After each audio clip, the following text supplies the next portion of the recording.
Tumaas ang net satisfaction rating ni Pangulo Aquino sa pinakamataas nitong antas simula Marso noong nakaraang taon. Ayon sa Social Weather Stations o SWS, sang-ayon naman kaya ang mga Pinoy dito. Darito ang report ni Rafi Tima.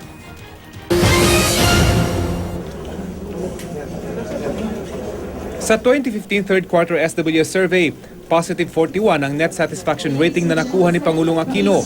64% kasi ang nagsabing satisfied sila, 22% ang dissatisfied, habang 14% ang hindi makapagdesisyon. Ang net satisfaction rating na ito, 11 percentage points na mas mataas sa positive 30 nitong Hunyo at pinakamataas mula nitong Marso noong isang taon. 1,200 mula sa iba't ibang panig ng Pilipinas ang tinanong sa survey na ginawa mula September 2 hanggang 5 at inilathala sa pahayagang Business World. Ito ang mga panahong pinag-uusapan ng issue ng matinding traffic, problema sa Bangsamoro Basic Law at kontrobersya sa Yolanda Rehabilitation na pinuna ng United Nations. Bagay na ipinagtataka ng isang political analyst.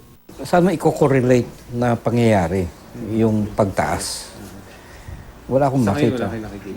As of now, unless may i-point out sila na mga pangyayari na na-perceive ng publiko. Ayon sa survey, tumaas ang rating ng Pangulo sa halos lahat ng lugar sa bansa, kabilang na sa Metro Manila, kung saan mula positive 8 percentage points nitong Hunyo, umakyat ito sa positive 18 percentage points ngayong buwan. Kung tama daw ang datos na lumabas, may epekto ito sa pamumuno ng Pangulo. You can make difficult policy decisions. Magpasa ng batas, halimbawa na you'll use that political capital to pass what will eventually be considered as historic na mga type ng legislation. Ayon sa Malacanang, ang pag-angat ng satisfaction rating ng Pangulo ay patunay na nararamdaman ng mga Pinoy ang magandang pagbabago sa estado ng bansa. Hati naman ang opinyon ng mga taong nakausap ng GMA News tungkol sa resulta ng survey. Para sa akin, okay lang. May improvement. Doble-doble traffic.